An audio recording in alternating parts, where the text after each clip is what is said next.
Hello, hello, hello, hello, hello, hello, everybody. Very, very, very beautiful, beautiful, beautiful. Good morning. Let me quickly check if we are live. Hanji, yes, we are live. Okay, okay. All right, yes, we are live, everyone. Welcome, welcome, welcome to the class. आ जाएं. Okay, let's get the session rolling. Okay, everybody, good morning.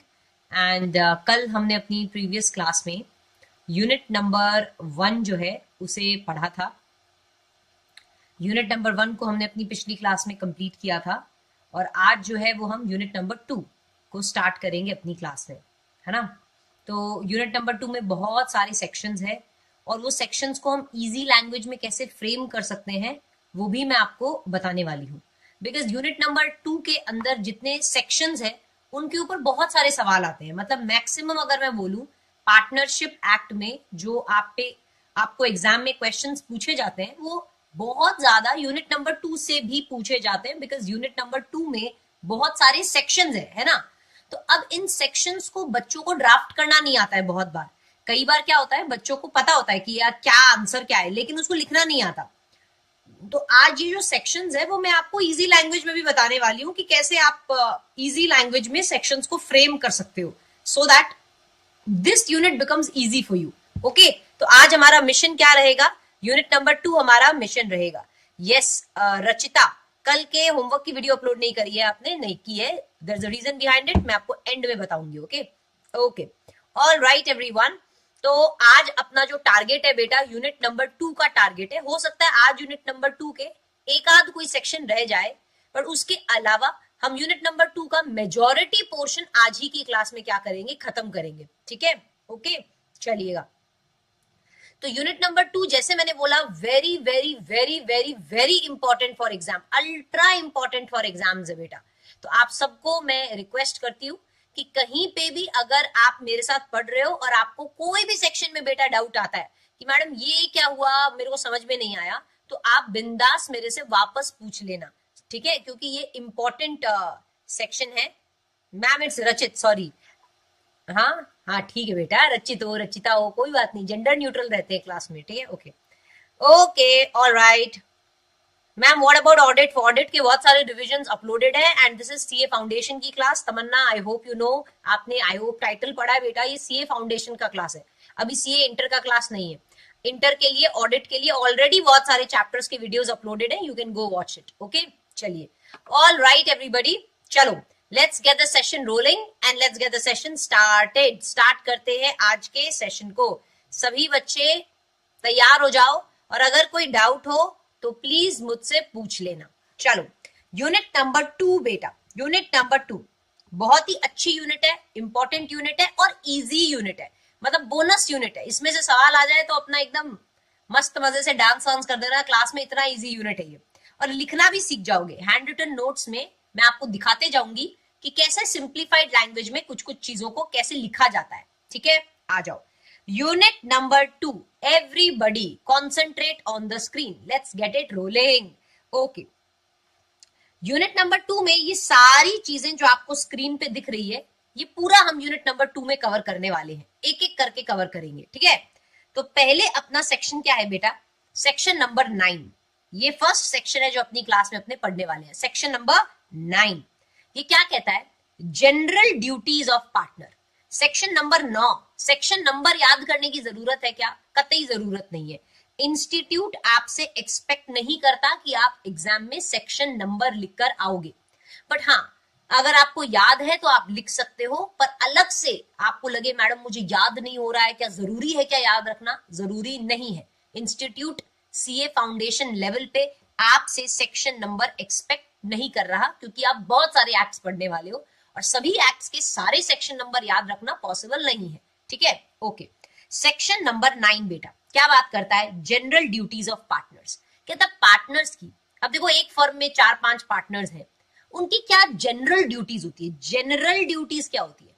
कहता general duty तो ये है कि आप firm के common advantage के लिए काम करो. देखो फर्म के अंदर कोई नुकसान करने के लिए कोई काम करेगा क्या पार्टनर? हाँ, पार्टनर ऐसे काम करो कि फर्म का नुकसान कर दो, ऐसा नहीं भाई। कहता पार्टनर आपकी ये जनरल ड्यूटी बनती है कि आप फर्म के हित के लिए काम करो, फर्म के और पार्टनर्स के हित के लिए, कॉमन एडवांटेज के लिए काम करो।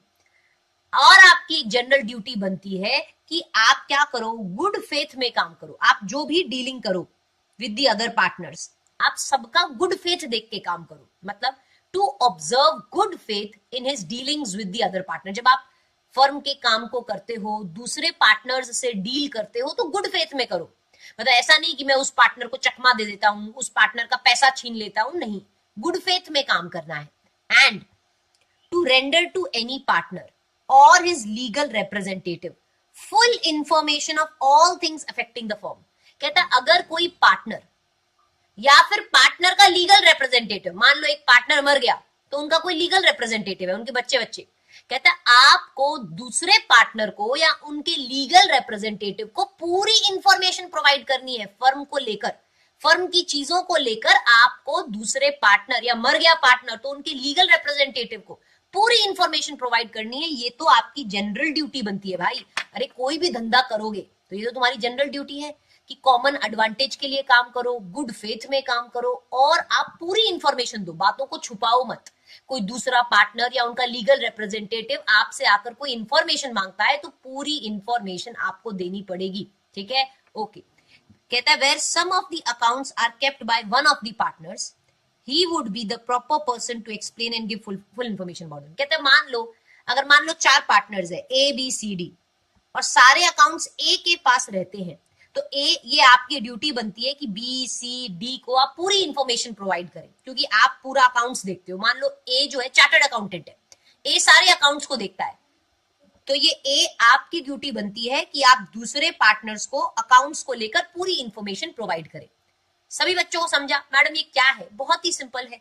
तो सारे बच्चे मेरे साथ सेक्शन 9 को रिपीट करेंगे। आओ, जनरल ड्यूटी ऑफ पार्टनर। एक पार्टनर की जनरल ड्यूटी क्या होती है? एक पार्टनर की ये जनरल ड्यूटी होती है to carry on the business, business को करो इन कॉमन एडवांटेज, सबके कॉमन फायदे के लिए।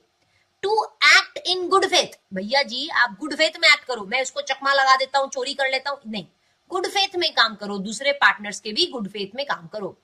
अच्छा, और अगर कोई पार्टनर या उनका लीगल रिप्रेजेंटेटिव कोई भी इंफॉर्मेशन मांगता है तो उन्हें पूरी इंफॉर्मेशन प्रोवाइड करो। ये तो सबकी जनरल ड्यूटी होती है। आप किसी के साथ भी काम धंधा करोगे तो ये आपकी ड्यूटी भी होगी कि नहीं होगी? होगी ना मैडम? तो बेटा ये होता है सेक्शन नंबर 9, जनरल ड्यूटी, ठीक है? ओके। अब हम बात करेंगे सेक्शन नंबर 10 की। मैडम सेक्शन नंबर 10 क्या बोलता है? बहुत ही सिंपल है। कहता है देखो, अब आप मेरे साथ साथ रीड करना बेटा, आजा। कहता है एवरी पार्टनर शैल, हर एक पार्टनर को आइडेंटिफाई करना पड़ेगा। मैडम आइडेंटिफाई मतलब क्या होता है? बेटा कॉम्पनसेट। आइडेंटिफाई वर्ड का मतलब होता है कॉम्पनसेट। कहता है हर एक पार्टनर को कॉम्पनसेट करना पड़ेगा। Identify the firm for any loss caused to it by his fraud in the conduct of the business of the firm. मतलब अगर मैं एक पार्टनर हूं और मैंने कोई फ्रॉड किया और मेरे फ्रॉड करने के कारण फर्म को नुकसान हो गया, लॉस हो गया, तो जो लॉस हुआ है उसकी भरपाई कौन करेगा? पार्टनर कॉम्पनसेट करेगा, पार्टनर आइडेंटिफाई करेगा। अगर मैंने कोई फ्रॉड किया जिससे कि फर्म को लॉस हो गया तो उसकी रिस्पॉन्सिबिलिटी किसकी? वो भुगतान करने की रिस्पॉन्सिबिलिटी किसकी? उसी पार्टनर की। कहता है पार्टनर शैल आइडेंटिफाई, मतलब पार्टनर शैल कॉम्पनसेट। किसको कॉम्पनसेट करना पड़ेगा? फर्म को। फर्म को कोई नुकसान हो गया तो for any loss caused by your fraud, मेरे फ्रॉड करने की वजह से अगर फर्म को नुकसान हुआ तो मैं क्या करूंगी? मैं कॉम्पनसेट करूंगी, ठीक है? और जो भी मैं पैसा लाऊंगी, मान लो मैं पैसा लेकर आई 1 लाख रुपए, क्योंकि नुकसान 1 लाख रुपए का हुआ है, तो मैं 1 लाख रुपए लेकर आई। The amount so brought in the partnership should be divided between the partners। मतलब जो जिसका भी लॉस हुआ है वो उन पार्टनर्स में डिवाइड हो जाएगा, है ना? Between the partners, everybody. समझा? मतलब बेसिकली ये क्या कह रहा है? अगर एक पार्टनर के फ्रॉड से अगर लॉस हो रहा है तो पार्टनर जो जिसने भी फ्रॉड किया है वही रिस्पॉन्सिबल होगा कॉन्सिक्वेंसेस के लिए। मतलब जो दूसरे पार्टनर्स हैं वो क्या बोलेंगे, दूसरे पार्टनर्स क्या करेंगे, पार्टनर को बोलेंगे कि तेरे फ्रॉड करने की वजह से नुकसान हुआ है तो you are responsible for the consequences. आप अब क्या करो, आइडेंटिफाई करो, समझा, कॉम्पनसेट करो, समझ गया, वेरी गुड। तो बेसिकली ये किसके ऊपर है बेटा, सेक्शन 10 किसके ऊपर बात करता है, ड्यूटी टू आइडेंटिफाई, मतलब आपकी ड्यूटी बनती है कॉम्पनसेट करने की for any loss caused bye fraud. आपके फ्रॉड करने से फर्म को हो गया नुकसान तो तुम लेकर पैसा आओ और भुगतान करो फ्रॉड को, ठीक, जो फ्रॉड तुमने कर दिया जिससे लॉस हो गया, लॉस को ठीक करो। ये पैसा पार्टनर्स आपस में डिवाइड करेंगे, ठीक है, ओके। आप रिस्पॉन्सिबल हो, मतलब बेसिकली आप अपने कांड के लिए खुद रिस्पॉन्सिबल हो, वैसे तुमने कांड किया क्या तो तुम रिस्पॉन्सिबल बनोगे। तो that is section number 10, very simple, okay. आइए आगे बढ़ते हैं सेक्शन नंबर 11 के ऊपर।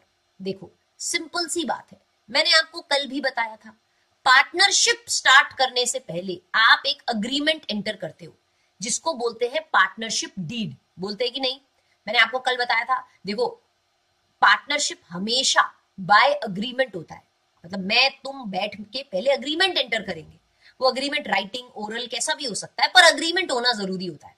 अब कहता है इस अग्रीमेंट के अंदर ही, इस कॉन्ट्रैक्ट के अंदर ही राइट्स एंड ड्यूटीज डिसाइड हो जाते हैं कि कौन से पार्टनर का क्या ड्यूटी है, मिस्टर ए का क्या ड्यूटी है, किसका क्या ड्यूटी है, पार्टनर्स के क्या राइट्स हैं, ये सारा क्या होता है बेटा कॉन्ट्रैक्ट में, अग्रीमेंट में पहले ही डिसाइड हो जाता है। तो कहता है सेक्शन 11 बहुत ही सिंपल बात करता है, कहता है rights and duties of the partners, partners का क्या हक है, उनकी क्या ड्यूटी है, ये कैसे डिटरमाइन होगा, by contract between the partners. मतलब ये जो अग्रीमेंट आप एंटर कर रहे हो उस अग्रीमेंट में आप डिसाइड कर लेते हो किसकी क्या राइट है, किसकी ड्यूटी है, क्या है, ठीक है, okay okay. Such contract may be varied by the consent of all the partners, which may also be express or implied। कहता है ये पार्टनर को आप क्या कर, मतलब ये कॉन्ट्रैक्ट को सारे पार्टनर्स की सहमति से आप बाद में बदल भी सकते हो थोड़ा बहुत, ठीक है, okay okay. Agreement in restrain of trade, कहता है आप कॉन्ट्रैक्ट में ये भी लिख सकते हो, कहता है द कॉन्ट्रैक्ट ऑफ पार्टनरशिप में प्रोवाइड दैट, में बेटा में आप चाहो तो ये लिख सकते हो कि अ partner shall not carry on any business other then that of the firm while he is a partner. कहता है आप चाहो तो कॉन्ट्रैक्ट में ये भी लिख सकते हो, में लिखा है बेटा, में जरूरी नहीं है, आप चाहो तो ये डिसाइड कर सकते हो कॉन्ट्रैक्ट में कि जब तक कि पार्टनर्स पार्टनरशिप में काम कर रहे हैं वो और कोई काम नहीं कर सकते। A partner shall not carry on any business, ए तू कोई धंधा नहीं कर सकता जब तक कि तू पार्टनर है इस फर्म के अंदर। आप ऐसा डिसाइड कर सकते हो क्या, बिल्कुल। कहता है आप अग्रीमेंट एंटर कर सकते हो इन रिस्ट्रेन ऑफ ट्रेड, कि आप कोई और ट्रेड नहीं करोगे जब तक कि आप पार्टनरशिप में पार्टनर हो, आप ऐसा डिसाइड कर सकते हो, में चाहो तो, जरूरी नहीं है, ठीक है, ओके, सिंपल है क्या। तो सेक्शन 11 किसके बारे में बात करता है, राइट्स और ड्यूटीज। कहता है राइट्स और ड्यूटीज तो कॉन्ट्रैक्ट में डिसाइड हो जाएगी, सिंपल सी बात है।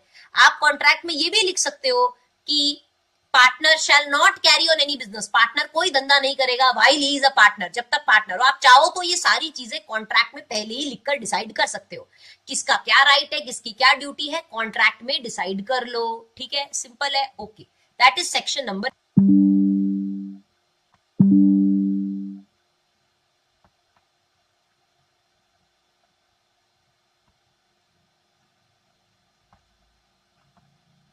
चलिए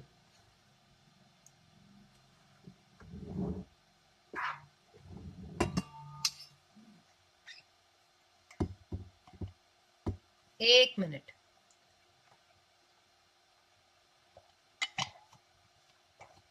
चलो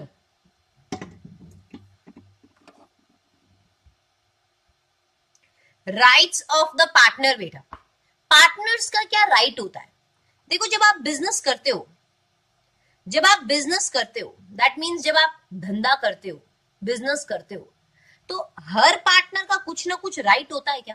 अब देखो तुम मिलकर अपने 4 दोस्तों के साथ काम कर रहे हो, तुम मिलकर आप अपने 4 दोस्तों के साथ काम कर रहे हो, तो तुम्हारा कुछ तो हक बनता है ना, धंधे को लेकर तुम्हारा कोई तो राइट बनता है।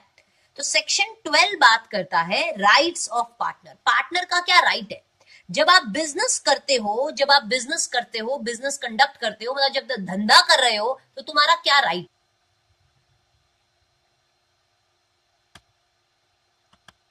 ओके,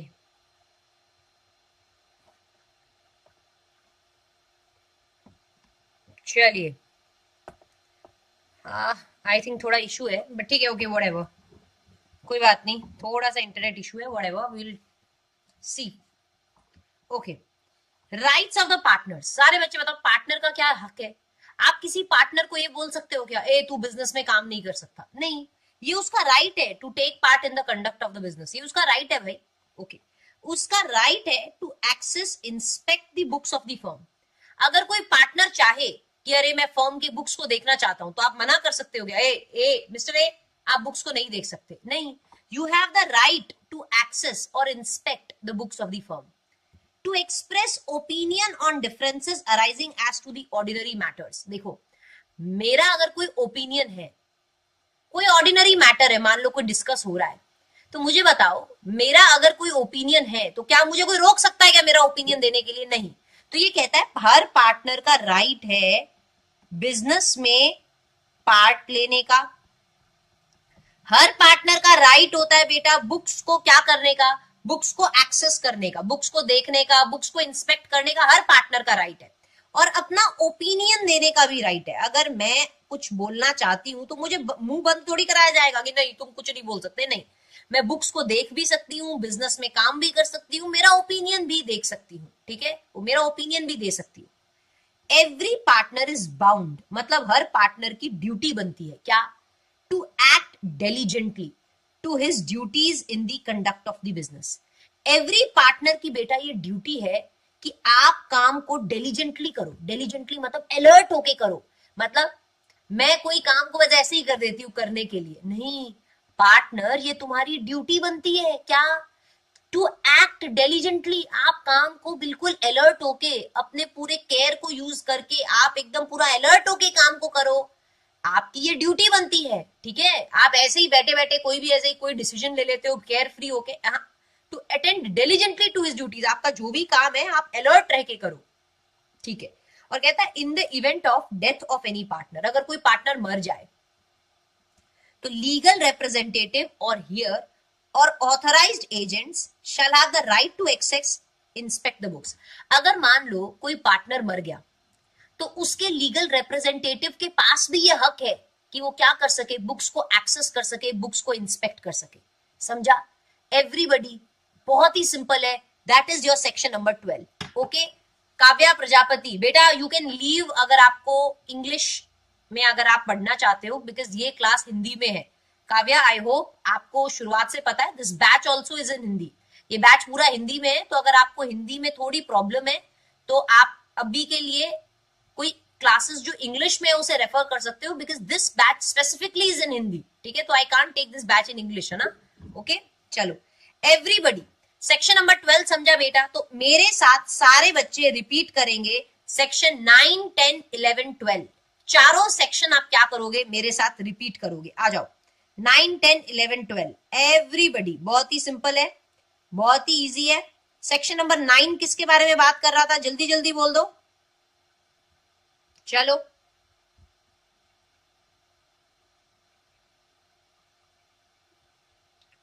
सेक्शन 9 किसके बारे में बात कर रहा था? सेक्शन नंबर 9 बात कर रहा था पार्टनर के जनरल ड्यूटीज के बारे में। याद आ रहा है यूनिट नंबर 2 में सबसे पहले आपने मेरे साथ पढ़ा सेक्शन नंबर 9। कहता है बोलो बेटा, हर पार्टनर जब बिजनेस करेगा तो उसकी जनरल ड्यूटीज क्या है कि आप सबके कॉमन एडवांटेज में काम करो, जस्ट एंड फेथफुल मैनर में, मतलब गुड फेथ में काम करो। आपने पढ़ा था कि नहीं पढ़ा था?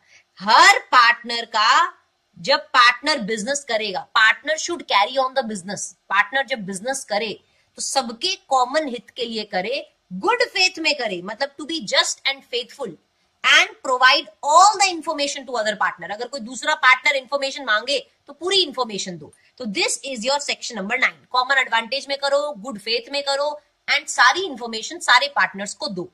सेक्शन नंबर 10 क्या कहता है? फ्रॉड अगर कोई कर रहा है तो कहता है पार्टनर तुम आइडेंटिफाई करो, कॉम्पनसेट करो for any loss to the firm, अगर तुम्हारे फ्रॉड करने से in the conduct of business, business करने में तुमने अगर कोई फ्रॉड किया जिससे कि फर्म को नुकसान हुआ, तो तुम भुगतान करोगे. Partner shall identify the firm for any loss caused to the firm by the fraud of the partner in the conduct of the business.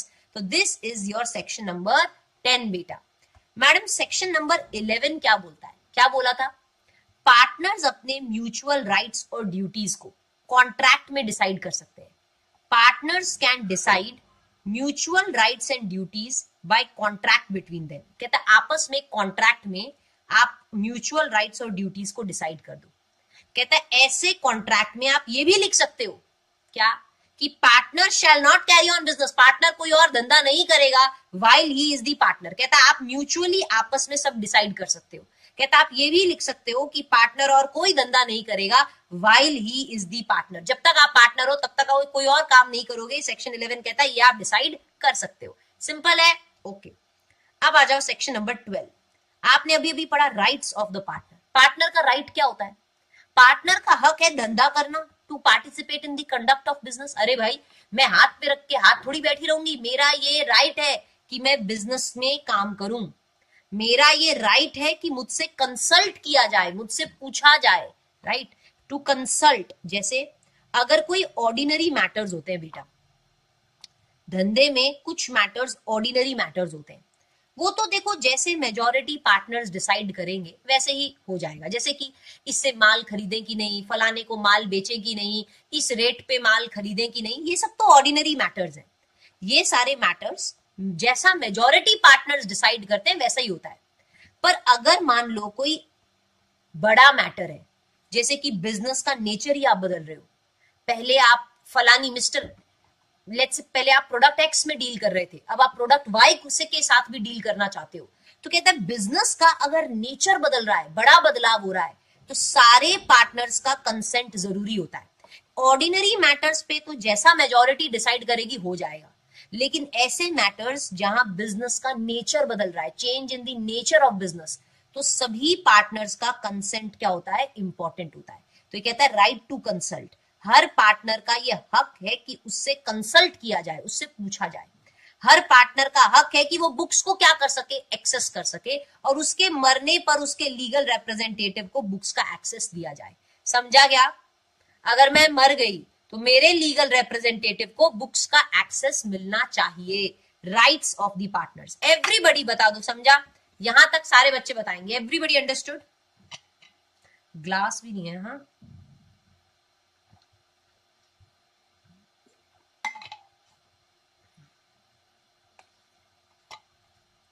Everyone understood rights of the partner.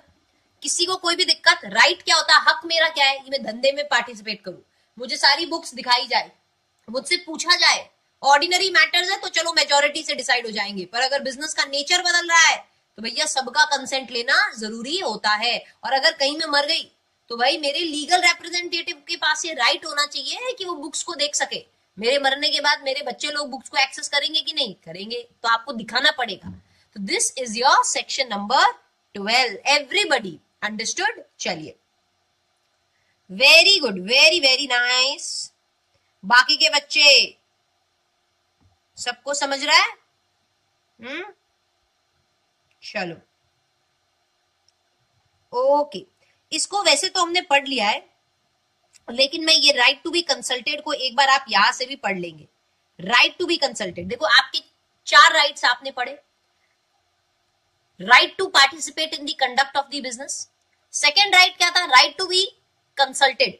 Right to be consulted. कहता देखो, ये आपको मैंने वैसे तो बता दिया, लेकिन एक बार पढ़ लो, ये बुक में क्या लिखा है देखो, पढ़ लो.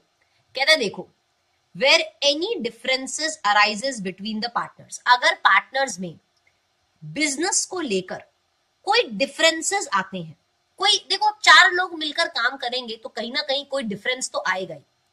तो कहता है it shall be determined by the views of the majority of them. जैसा मेजॉरिटी चाहेगी वैसा ही करेंगे. Every partner has the right to express his opinion. हर पार्टनर अपना ओपिनियन रख सकता है. ठीक है, हर पार्टनर अपना ओपिनियन रख सकता है, जैसा मेजोरिटी डिसाइड करेगी वैसा ही किया जाएगा, अगर कोई डिफरेंसेस आ जाता है तो, ठीक है।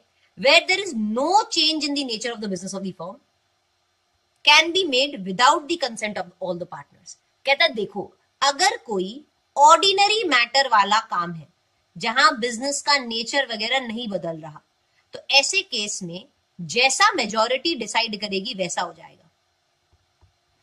रूटीन मैटर्स में, in routine matters opinion of the majority will prevail.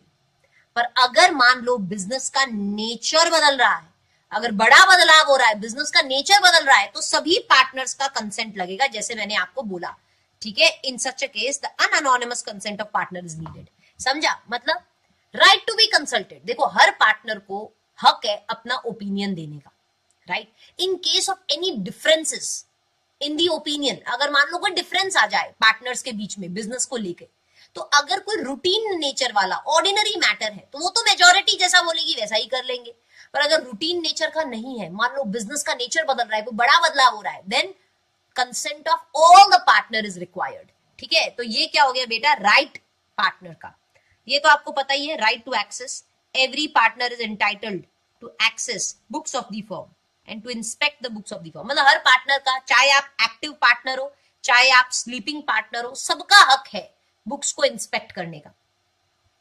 अच्छा, ये भी आपको पता है, अगर डेथ वेथ हो जाती है तो लीगल रिप्रेजेंटेटिव के पास या उनके एजेंट के पास राइट है टू एक्सेस या inspect the books of the firm. ये भी आपने पढ़ लिया। चारों राइट्स आपके दिमाग में एकदम क्लियर हो जाने चाहिए। क्लियर है क्या सबको? चारों राइट्स एकदम बराबर क्लैरिटी आ जानी चाहिए चारों राइट्स पे। आ जाओ। ये चारों राइट्स इधर जो लिखा हुआ है मोर देन सफिशिएंट है। Right to access books, right to consult, right to participate. Simple, that is your section number 12। Everybody understood क्या? हाँ जी, चलो, I assume that you guys understood. What else? Okay, section number 13। Section number 13 एक बार hand written note से पढ़ेंगे, उसके बाद आप लोग बुक से पढ़ सकते हो। देखो, सेक्शन नंबर 13 क्या बोलता है? Mutual rights and liabilities. Very good Dixit. Okay, Dixit. Okay okay, Kavya, Dixit. Okay, section number 13 किसके बारे में बात करता है? देखो 13, section number 13, mutual right and liabilities. मैंने आपको ये कहा था क्या? आपने देखो यहाँ पे सेक्शन में पढ़ा था ना, सेक्शन नंबर 11 में, कि पार्टनर्स अपने म्यूचुअल राइट्स और ड्यूटीज को कॉन्ट्रैक्ट में डिसाइड कर सकते हैं। मैंने आपको बोला था पार्टनर्स के आपस में क्या राइट्स होंगे, आपस में उनकी क्या ड्यूटीज होगी, ये आप कॉन्ट्रैक्ट में डिसाइड कर सकते हो। आपने ये चीज पढ़ी थी। देखो, अब 4 लोग अगर पार्टनरशिप में हैं तो आप कॉन्ट्रैक्ट में आपके क्या राइट्स और क्या ड्यूटीज होंगे ये आप कॉन्ट्रैक्ट में डिसाइड कर सकते हो। आपने ये पढ़ा था। अब ये क्या कहता है? सेक्शन नंबर 13 कुछ राइट्स के बारे में बात कर रहा है। कहता है देखो, राइट टू रेम्यूनरेशन। इस पे बेटा अलग से सवाल आ जाता है कभी कभी एग्जाम में। राइट टू रेम्यूनरेशन कहता है वैसे तो देखो पार्टनर का कोई राइट नहीं होता रेम्यूनरेशन रिसीव करने का। रेम्यूनरेशन मतलब एक तरह से सैलरी। कहता है वैसे तो पार्टनर का कोई हक नहीं है सैलरी वगैरह का। क्या पार्टनर का कोई हक है क्या कि उसे अलग से सैलरी दी जाए? नहीं।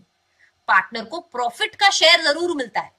फर्म जितना कमाएगी और आपका जितना प्रॉफिट शेयरिंग है, आपको प्रॉफिट जरूर मिलेगा। अलग से कोई रेम्यूनरेशन, कोई सैलरी रिसीव करने का आपका राइट नहीं है। हाउएवर, कहता है परंतु अगर कोई अग्रीमेंट एंटर किया हुआ है, अगर आपने शुरुआत में अग्रीमेंट में लिख दिया था कि मुझे सैलरी मिलेगी तो फिर मिलेगी, या मान लो कोई अग्रीमेंट नहीं है, आपने अग्रीमेंट में कुछ नहीं लिखा था सैलरी वगैरह मिलेगी, ऐसा कुछ नहीं लिखा था, but if it is customary as per the business of the firm, firm के धंधे के कस्टम्स के हिसाब से सबको सैलरी दी जाती है। मतलब आप जिस भी बिजनेस में हो, उस बिजनेस में जो दूसरे पार्टनरशिप फर्म्स हैं वो सारे सैलरी देते हैं, तो इट इज कस्टमरी। अगर कस्टम के हिसाब से दी जाती है तो फिर दी जाएगी। आपने अग्रीमेंट में नहीं भी लिखा तो भी दी जाएगी। तो that is right to remuneration. कहता है देखो वैसे तो partners they don't have any right to receive remuneration, they have right to receive the share in the profits, आपको बिजनेस के प्रॉफिट में हिस्सा मिलेगा, पर सैलरी वगैरह नहीं मिलेगी। पर कब मिलेगी? अगर आपने एग्रीमेंट में लिख दिया था, पार्टनरशिप डीड में आपने लिख दिया था, या फिर नहीं भी लिखा, but if it is customary as per the business of the firm. Okay, चलो आगे क्या है, इंटरेस्ट ऑन कैपिटल। अब हर पार्टनर कैपिटल तो कंट्रीब्यूट करता ही है, तो क्या कैपिटल जो कंट्रीब्यूट किया है उस पे इंटरेस्ट मिलता है क्या? कहता है अगर आपने अग्रीमेंट में लिखा था ऐसा कुछ तो मिलेगा, if it is as per the trade customs, customs के हिसाब से है तो मिलेगा, या लॉ बोलता है देने के लिए, statutory provisions requires the same, law बोलता है इंटरेस्ट देना पड़ेगा तो फिर देना पड़ेगा। कहता वैसे तो देखो कैपिटल पे इंटरेस्ट देने की कोई जरूरत नको है, पर अगर आपने अग्रीमेंट में लिखा है या अग्रीमेंट में नहीं लिखा, but if it is as per the trade customs और if it is as per the statutory provisions, law बोलता है देने का तो देने का। ठीक है, ओके, समझा? Okay okay, yes, by mutual, of course agreement में तो आप बाय म्यूचुअल कंसेंट ही लिखोगे। Okay, interest on advance, interest on advance, मुझे बताओ, if partner gives advance the partner is entitled to interest at the rate of 6% per annum. अगर देखो capital के अलावा अगर पार्टनर एडवांस भी देता है, मान लो पार्टनर ने कोई लोन दे दिया, कोई एडवांस दे दिया फर्म को, तो क्या उस पे इंटरेस्ट मिलता है क्या? यस, उस पे interest at the rate 6% per annum मिलता है। ये तो आपने अकाउंट्स में भी पढ़ा होगा, 6% पर एनम पे आपको क्या मिलता है?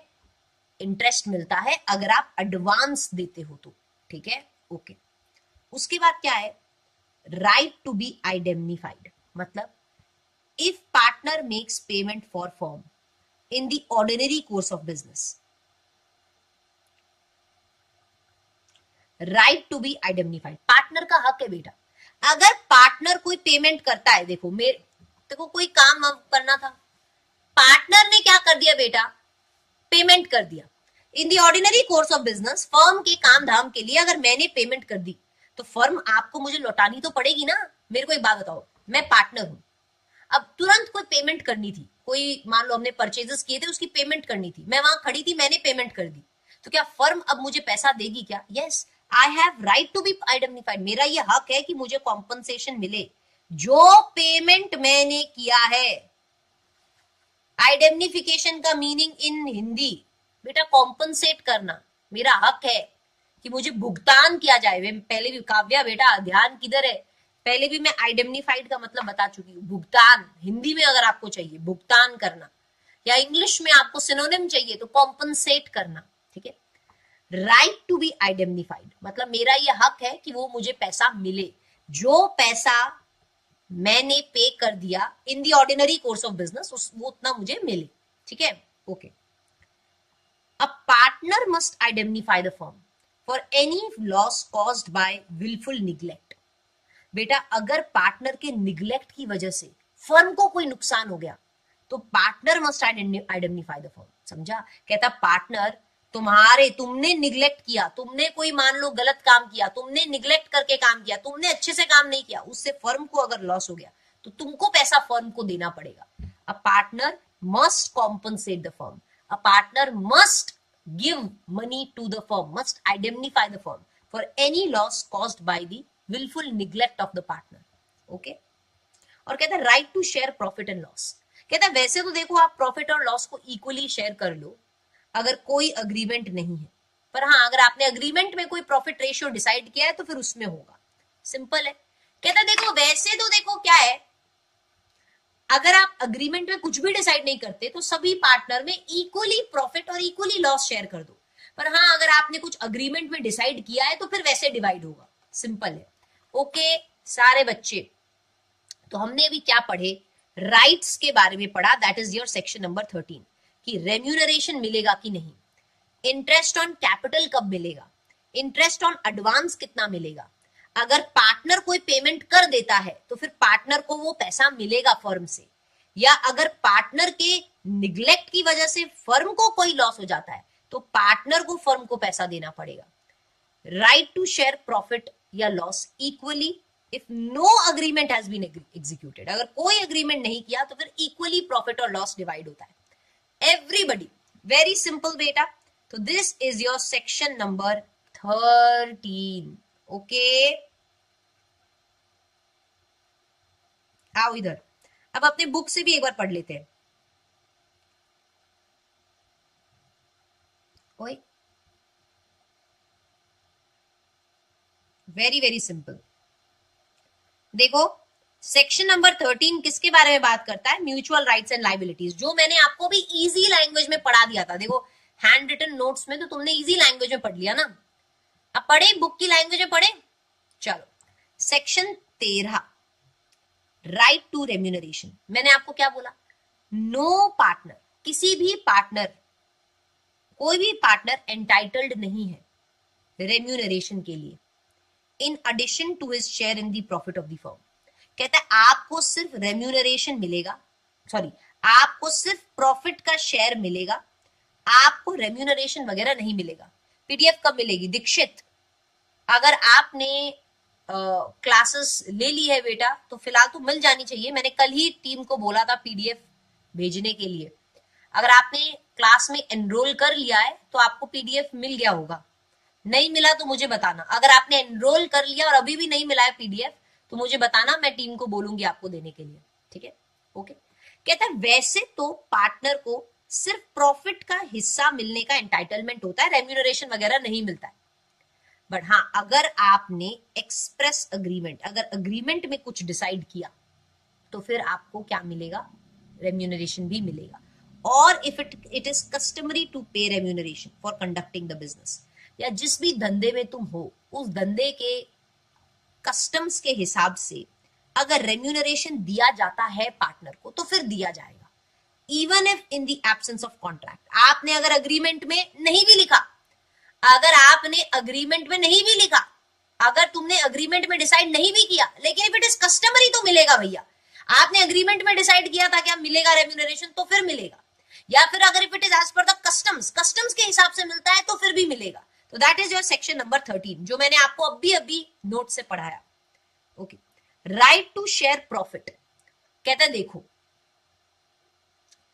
हर partner are entitled to share the profits and to contribute into the losses. देखो, हर पार्टनर, आप पार्टनर हो ना तो आप प्रॉफिट भी शेयर करो, लॉस भी शेयर करो.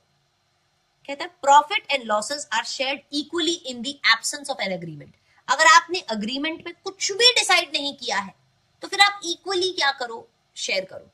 ठीक है, बट अगर आप अग्रीमेंट में डिसाइड कर लेते हो कि ए को 20% मिलेगा, फिर तो उस हिसाब से मिलेगा. Okay okay.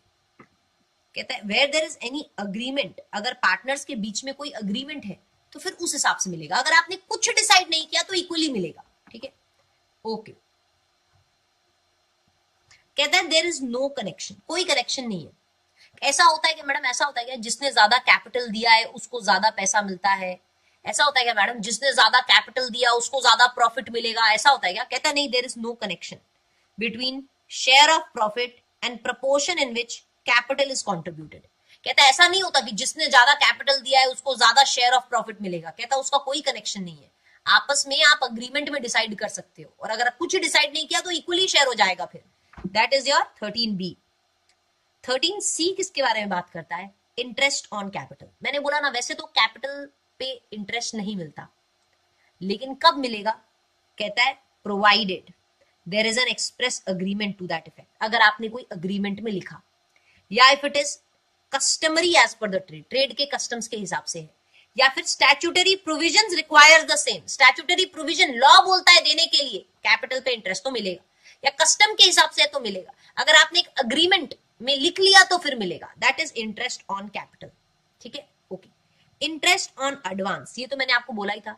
अगर एक पार्टनर एडवांस दे देता है, gives an advance to the firm, तो कहता है आपने कैपिटल तो दिया ही था, in addition to the capital, capital देने के अलावा आपने फर्म को कोई एडवांस भी दिया है, तो partner is entitled to claim interest at the rate of 6% per annum. तो ओवर एंड अबव कैपिटल अगर आप कोई एडवांस भी दे देते हो तो भैया 6% प्रति साल के हिसाब से आपको इंटरेस्ट भी मिलेगा. ठीक है, okay okay okay. Right to be identified. Right to be identified मतलब अरे भाई मैंने अगर कोई पेमेंट किया है, कहता देखो every partner has the right to be identified by firm.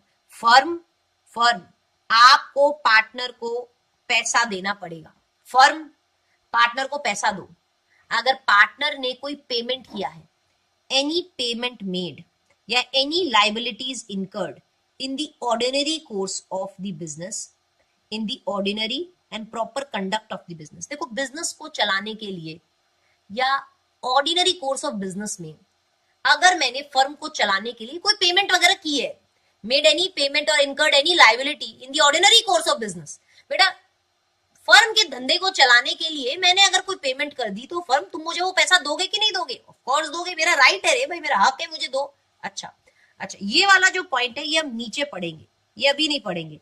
इसके लिए एक अलग से सेक्शन भी आएगा, उसमें इसको रीड करेंगे, अभी नहीं करेंगे।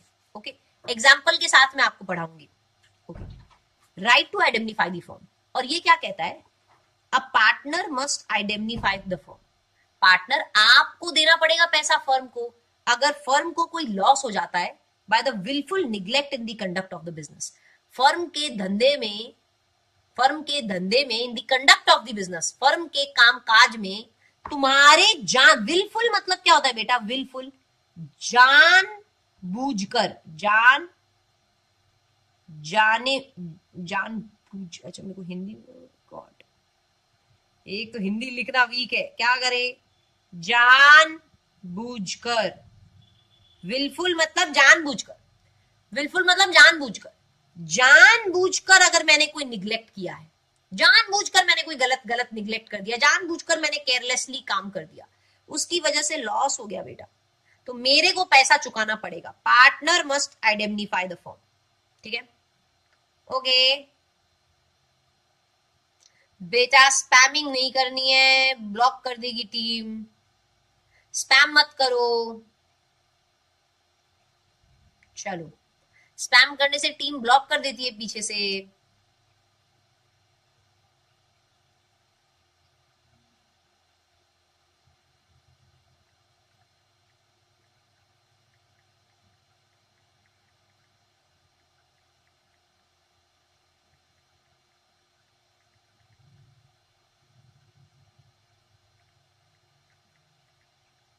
चलो यहां तक सबको क्लियर है क्या? बहुत ही धीरे धीरे बेटा मैं करवा रही हूँ, इट्स नॉट इवन अपनी फास्ट ट्रैक की स्पीड, बट आई होप आपको समझ रहा है। सबको समझा? सेक्शन 9, 10, 11, 12, 13। ओके, अब पार्टनरशिप प्रॉपर्टी सेक्शन 14 में आपको हैंड रिटन नोट से करवाती हूँ। अब बच्चों ये जल्दी जल्दी जवाब दो रे, नहीं तो क्लास में कैसा ऐसा गुमसुम जैसा फील होता है यार। Property of the firm, very very simple, आ जाओ, very simple. Property of firm, firm की क्या क्या प्रॉपर्टी होती है?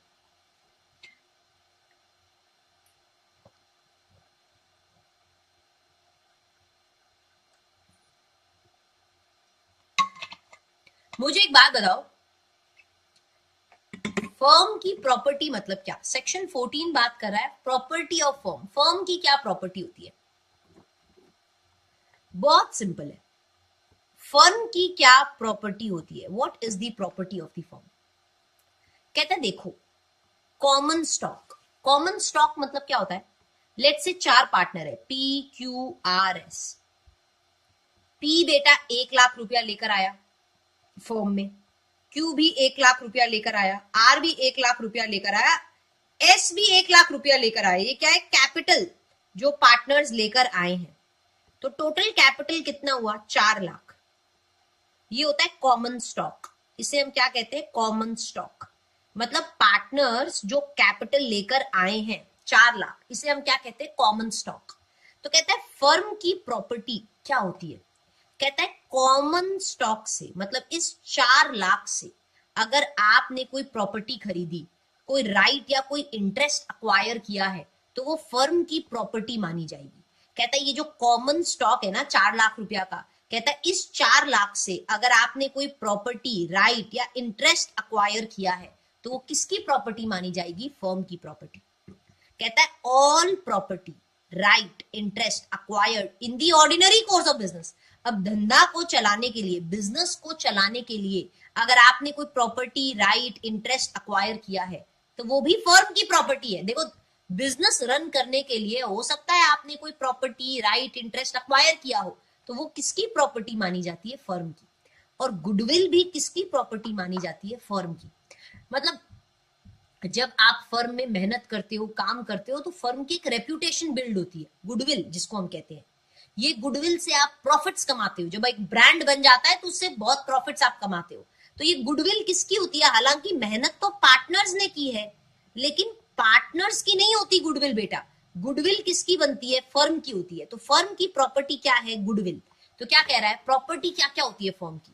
कहता है कॉमन स्टॉक से अगर आपने कोई प्रॉपर्टी, राइट, इंटरेस्ट अक्वायर किया, या फर्म के ऑर्डिनरी कोर्स ऑफ बिजनेस में आपने कोई प्रॉपर्टी, राइट, इंटरेस्ट अक्वायर किया, या जो गुडविल है वो किसकी प्रॉपर्टी है? फर्म की प्रॉपर्टी। तो इतना आपको यहाँ पे याद रखना है कि फर्म की प्रॉपर्टी मतलब क्या।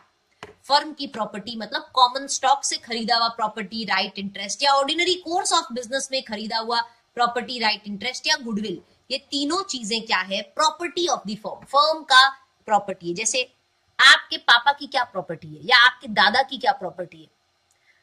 अब आप बोलोगे मेरे दादा की प्रॉपर्टी मतलब वो जो मेरे परदादा ने जो दादा को दी, या दादा ने अपने जीवन में जो प्रॉपर्टी खरीदी, वो सारी दादा की प्रॉपर्टी है। तो वैसे ही फर्म की क्या प्रॉपर्टी है? जो आपने कॉमन स्टॉक से खरीदा, या ऑर्डिनरी कोर्स ऑफ बिजनेस में जो सामान खरीदा, या गुडविल, ये सब क्या है? Property of the firm. ठीक है, that is your section number 14। Very very simple.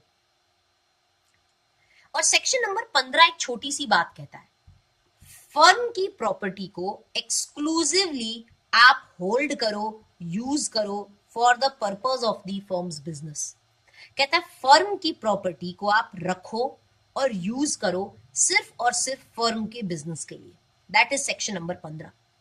Section number 15 कहता है जो भी फर्म की प्रॉपर्टी है वो सिर्फ होल्ड की जाए, यूज की जाए फर्म के काम के लिए ही। मतलब आप इस फर्म की प्रॉपर्टी से कोई और काम नहीं कर सकते, आप अपना कोई पर्सनल काम नहीं कर सकते। तो कहता है फर्म की प्रॉपर्टी को एक्सक्लूसिवली फर्म के कामों के लिए ही यूज किया जाए। That is your section number 15।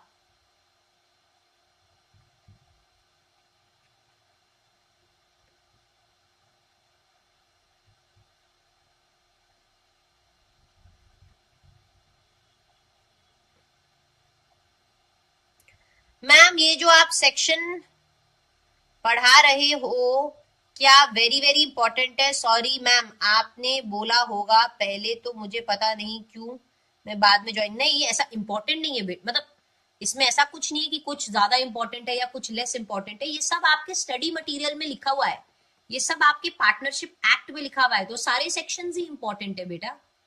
ठीक है, चलो, तो this is your section number 15। Okay, चलिए अब हम बात करते हैं सेक्शन नंबर 16 की।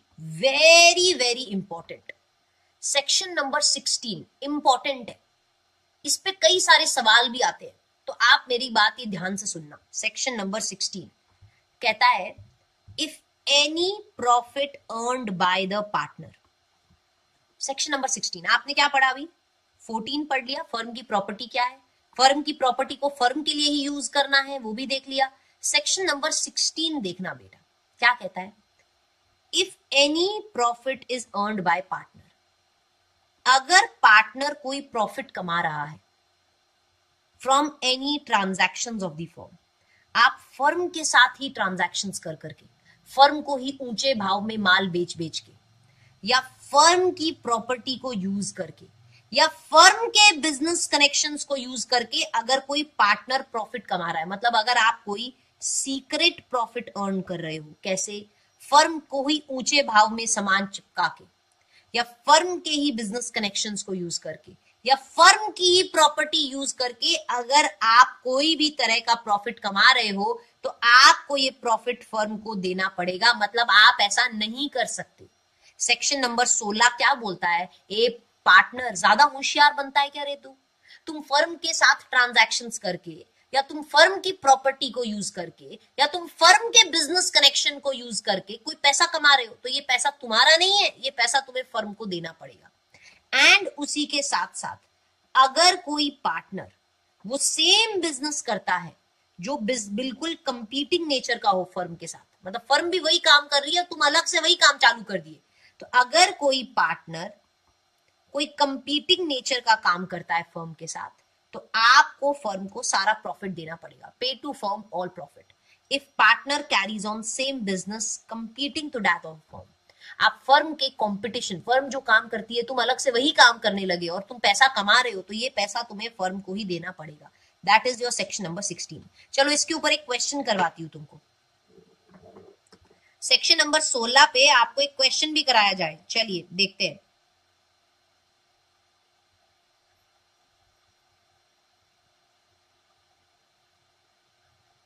एवरीबडी इधर आ जाओ।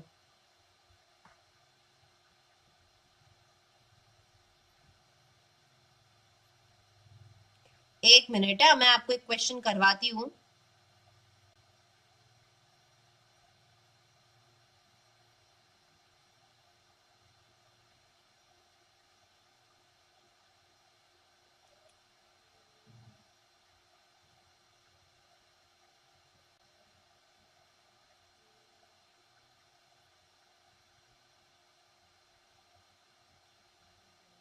देखो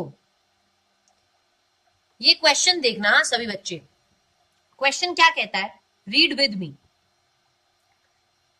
ए B C are partners of a partnership firm. A B C तीन पार्टनर्स हैं।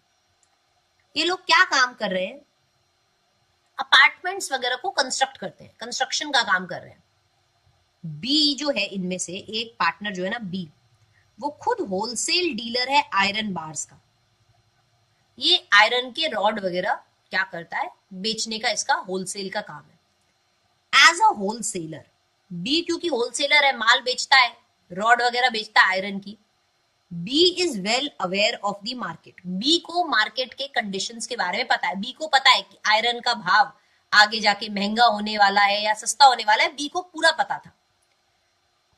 Current market price of iron bar is 350 rupees per KG. आज का भाव कितना है आयरन का, 350 रुपया पर किलो का भाव है।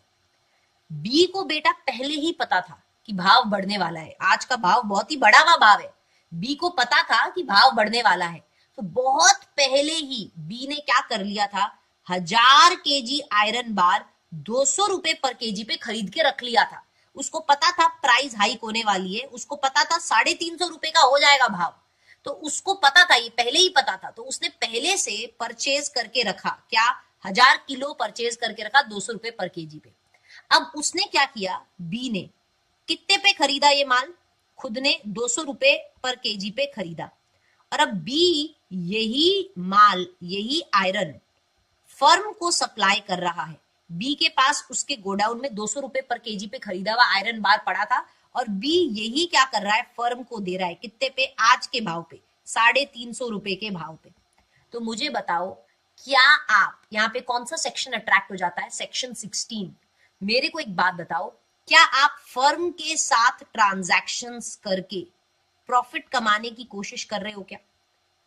कहता है देखो आपने अभी अभी पढ़ा था, मुझे बताओ पर केजी पे आप 150 रुपीज एक्स्ट्रा चार्ज कर रहे हो, तो क्या आप फर्म के साथ ट्रांजैक्शंस करके प्रॉफिट कमाने की कोशिश कर रहे हो क्या?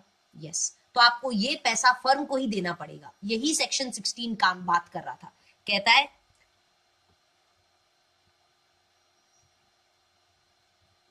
करंट मार्केट प्राइस 350 है, आपने 200 रुपए पे खरीद के 350 रुपए पे फर्म को दे रहे हो।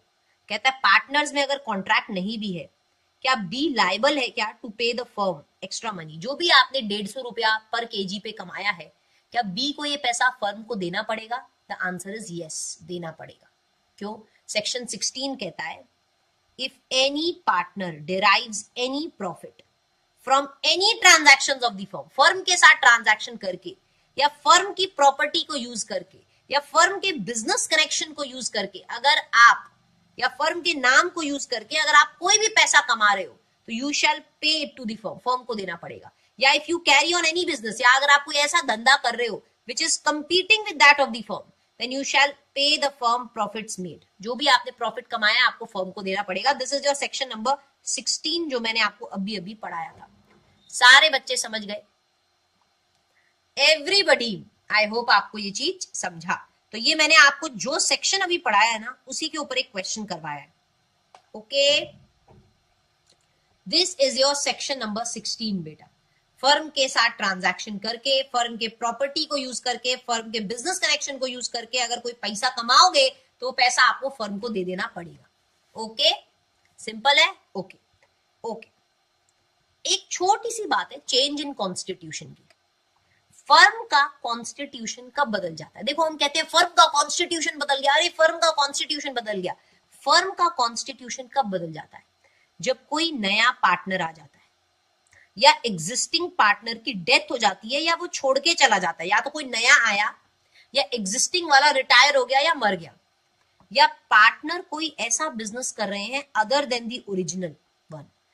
ओरिजिनल बिजनेस जो आप कर रहे थे उसको छोड़कर अगर पार्टनर्स कोई नया धंधा करना चालू कर दे, partner carries on business other than the original one, या partners carry on business after expiry of fixed period. तुमने पार्टनरशिप बनाई थी 5 साल की, पर उसके बियॉन्ड भी तुम अब काम कर रहे हो, तो माना जाएगा कि फर्म का कॉन्स्टिट्यूशन बदल गया। याद है मैंने आपको बोला था ये पार्टनरशिप फॉर फिक्स्ड पीरियड ना होके पार्टनरशिप एट विल बन जाएगी, मतलब कॉन्स्टिट्यूशन बदल जाएगा। तो मुझे बताओ, अगर कोई पूछे आपसे कि फर्म का कॉन्स्टिट्यूशन कब बदल जाता है? जब कोई नया पार्टनर आता है, या एग्जिस्टिंग वाला चला जाता है, या आप कोई दूसरा बिजनेस करने लगे other than the original business, या आप फिक्स्ड पीरियड एक्सपायर होने के बाद भी बिजनेस किए जा रहे हो, partners carries on business after expiry of the fixed period, तो माना जाएगा कि फर्म का कॉन्स्टिट्यूशन बदल गया। सारे के सारे बच्चे समझ गए? आई होप यहां तक आपको कोई डाउट नहीं है। ये सारे सेक्शंस हमने कर लिए। 14, 15, 16 एंड 17 ये हमने अभी पढ़ा। चेंज इन दी कॉन्स्टिट्यूशन, कैसे माना जाएगा कि फर्म का कॉन्स्टिट्यूशन बदल गया? Admission, death, carries on business other than the original one, fix period खत्म होने के बाद भी अगर आप काम कर रहे हो, तो that is change in the constitution. Okay, तो सिंपल है, यही हमने ऊपर पढ़ा जो मैंने आपको भी पढ़ाया। सारे बच्चे मुझे बता दो, एवरीबडी, यहां तक किसी को कोई डाउट है? आपने 9, 10, 11, 12, 13, 14, 15, 16, 17 ये सारे सेक्शंस पढ़े, इसमें कोई भी अगर डाउट आया तो आप मुझसे सवाल पूछो। उसके बाद हम पढ़ेंगे section number 18, implied authority. Very very simple और वेरी वेरी इजी। इधर आ जाओ। सेक्शन 18 और 19 ये दो पढ़ेंगे, बहुत ही अच्छा है, और इस पे काफी सारे क्वेश्चन आते हैं। 18, 19, 20 तीनों पे, 18, 19, 20 तीनों पे काफी सवाल पूछे जाते हैं एग्जाम में। 21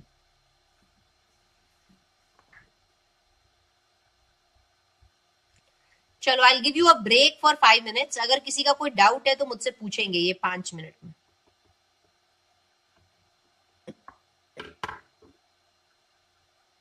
आपने अभी मेरे साथ क्या पढ़ा बेटा? सेक्शन नंबर 9, 10, 11, 12, 13, 14, 15, 16, 17 ये सारे सेक्शंस आपने पढ़े, which is very very simple बेटा, वेरी वेरी इजी। ठीक है, इसमें ऐसा कोई भी सेक्शन नहीं होगा जो आपको समझा नहीं। 17 अभी आपने अभी पढ़ा। 16 बात करता है कि अगर कोई पार्टनर प्रॉफिट कमा ले फर्म के साथ ट्रांजैक्शन करके या प्रॉपर्टी यूज करके। 15 मतलब फर्म की प्रॉपर्टी क्या क्या होती है, एंड ये तो हमने अभी पढ़ी। चलो 5 मिनट का ब्रेक है, उसके बाद अपने और सेक्शंस पढ़ेंगे कई सारे। 18, 19, 20, 21, 22, 24, 25, 26, 27, 28, 29।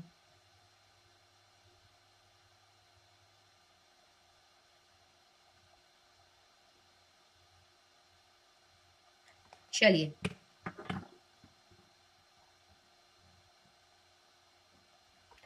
मैम कल का जो क्वेश्चन जो होमवर्क में था उसका आंसर कहां से चेक करना है? मैं आपको टेलीग्राम पे भेज दूंगी। ठीक है, हमारा जो ग्रुप बना है टेलीग्राम पे, उस पे मैं आपको आंसर भेज दूंगी। ठीक है, चलिए।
All right.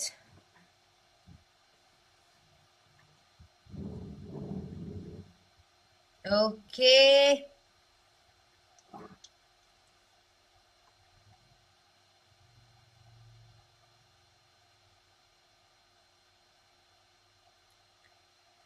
All right, all right, all right. We are back.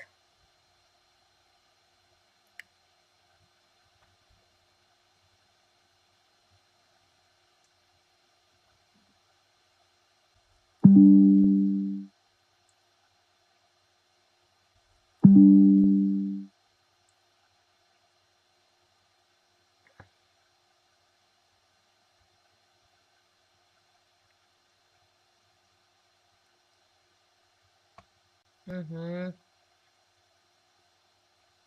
क्या हो रहा है?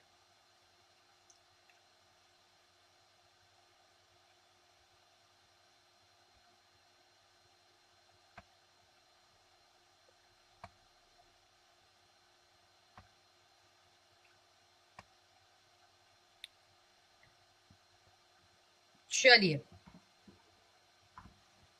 ओके। एंड फिर अगर आप कोई other than the original business कोई दूसरा बिजनेस करने लग गए, या फिर आपने फिक्स्ड पीरियड के लिए पार्टनरशिप बनाई थी और आप कोई और बिजनेस कर रहे हो, carry on business other than the fix period, जो आपने फिक्स पीरियड के लिए बिजनेस मतलब पार्टनरशिप बनाया था 5 साल के लिए, पर आप बियॉन्ड 5 years काम कर रहे हो, तो माना जाएगा फर्म का कॉन्स्टिट्यूशन बदल गया।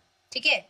उसके बाद सेक्शन नंबर 18 बात करता है एवरी पार्टनर एजेंट है फर्म का। एवरी पार्टनर क्या है?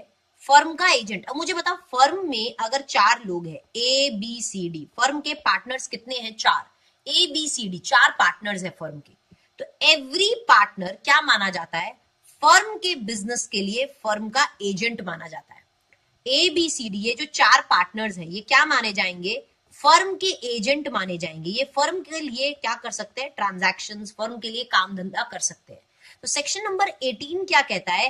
एवरी पार्टनर, हर एक पार्टनर फर्म के बिजनेस के लिए, फर्म के काम के लिए फर्म का क्या माना जाता है? एजेंट माना जाता है। हर एक पार्टनर फर्म के काम धंधे के लिए फर्म का एजेंट माना जाता है। तो ए बी सी डी ये चारों क्या माने जाएंगे? फर्म के एजेंट माने जाएंगे, जो फर्म का क्या कर सकते हैं? काम वगैरह कर सकते हैं। हर एक पार्टनर, आपने पढ़ा था ना पार्टनर का राइट क्या होता है? हर एक पार्टनर का हक है कि वो क्या करे? फर्म के लिए काम धंधा करे, है ना। फर्म का काम कौन चलाएगा? पार्टनर्स ही तो चलाएंगे। तो पार्टनर्स क्या हैं? फर्म के एजेंट है, जो फर्म के लिए, फर्म के बिजनेस के लिए क्या कर रहे हैं? काम कर रहे हैं। तो सेक्शन 18 कहता है एवरी पार्टनर क्या है? एजेंट है फर्म का। ठीक है, ओके ओके। उसके बाद सेक्शन 19 बात करता है बेटा इंप्लाइड अथॉरिटी की। इस पे भर भर के सवाल आते हैं एग्जाम में। इंप्लाइड अथॉरिटी मतलब, इंप्लाइड अथॉरिटी का मतलब क्या होता है? Authority of the partner to act for the business of the firm. Implied मतलब, इंप्लाइड अथॉरिटी मतलब ये मेरा हक है। इंप्लाइड मतलब कहने की जरूरत नहीं है। इंप्लाइड मतलब जिसको कहने की जरूरत ना पड़े, जिसको कहने की जरूरत ना पड़े, इंप्लाइड है जो बात, जैसे उसको बोलने की जरूरत नहीं है। इंप्लाइड मतलब जिसको कहने की जरूरत नहीं है। ऐसी क्या अथॉरिटी होती है पार्टनर की? कहता है पार्टनर की अथॉरिटी है कि पार्टनर काम करे for the business of the firm. कहता है इसमें कहने की जरूरत नहीं है कि अरे पार्टनर जाके फर्म का काम कर ले, ये इसको कहने की जरूरत नहीं है। इंप्लाइड अथॉरिटी मतलब ये पार्टनर की अथॉरिटी है भाई कि वो फर्म के धंधे के लिए काम करे। और आपने पार्टनरशिप बनाई ही फिर क्या अंडे लेने के लिए? नहीं। तो कहता है पार्टनर का ये हक है, इंप्लाइड है, बोलने की जरूरत नहीं है कि ये हक है, ये इंप्लाइड हक है, ये बोलने की भी जरूरत नहीं है। तो कहता है पार्टनर का अथॉरिटी है to act for the business of the firm, firm के धंधे के लिए काम करो, ये आपकी इंप्लाइड अथॉरिटी है। लेकिन कुछ कुछ चीजें इंप्लाइड अथॉरिटी में नहीं आती है। क्या? ये सब करने का आपका हक नहीं है, मतलब ये तो आपको अपने आप से करना है। इंप्लाइड अथॉरिटी मतलब पार्टनर का अथॉरिटी है, पार्टनर का ये हक है कि वो फर्म के बिजनेस के लिए काम करे। क्या चीज इंप्लाइड अथॉरिटी में नहीं आती? कहता है देखो, इमूवेबल प्रॉपर्टी को अक्वायर करना या ट्रांसफर करना। मैंने इमूवेबल प्रॉपर्टी को अक्वायर कर लिया, कोई लैंड दिख रही थी, मैं पार्टनर हूं, मैंने लैंड जाके फर्म के नाम पे खरीद ली, मैं खरीद सकती हूँ क्या? कोई भी इमूवेबल प्रॉपर्टी को अपने मन से मैंने अक्वायर कर लिया फर्म के लिए, या फर्म की इमूवेबल प्रॉपर्टी मैंने ट्रांसफर कर दी, फर्म के पास एक जमीन थी, मैंने अपने मन से वो जमीन फलाने आदमी को ट्रांसफर कर दी, अरे ये हक नहीं है तुम्हारा, ये नहीं कर सकते हो तुम। Enter into a partnership on behalf of the firm, firm के बिहाफ पे मैंने किसी के साथ पार्टनरशिप एंटर कर लिया, मैंने किसी दूसरे फर्म के साथ पार्टनरशिप में एंटर कर लिया फर्म के बिहाफ पे, ऐसा मैं नहीं कर सकती कि मैं पार्टनरशिप में एंटर कर जाऊं on behalf of the firm. या opening bank account of firm, firm का बैंक अकाउंट खोला मेरे नाम से, दीपिका के नाम से मैंने फर्म का बैंक अकाउंट खोल लिया, अरे फर्म का बैंक अकाउंट फर्म के नाम से खुलेगा, तुम्हारे नाम से क्यों खोलेगा? कहता तुमने बैंक अकाउंट खोल लिया फर्म का अपने नाम से। फिर सूट, सूट मतलब फर्म पे कोई केस चल रहा था, मैंने वो केस विड्रॉ कर लिया, फर्म ने किसी के ऊपर केस किया था, मैंने वो केस विड्रॉ कर लिया, मैं कर सकती हूँ कि अपने मन से जाके केस को विड्रॉ करना? नहीं।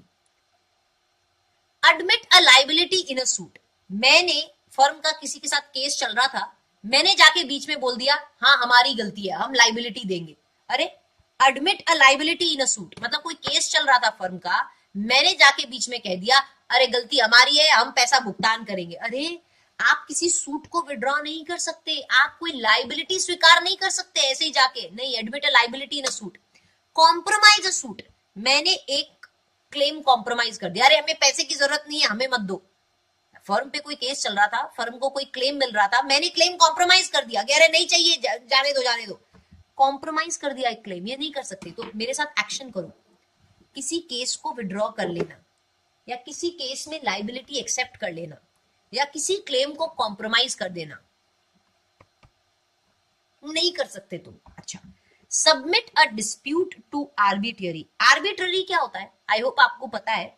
आर्बिट्ररी मतलब होता है बिचौला, हिंदी में बोलते हैं उसे बिचौला, जो सलाह वगैरह करवाता है, बीच का आदमी, जो जैसे अब कोर्ट में अगर केस जाएगा तो सालों साल कोर्ट में केस तारीख पे तारीख लगती जाएगी, तो आर्बिट्ररी मतलब जो इजीली बिचौला आदमी जो एक फैसला कर दे।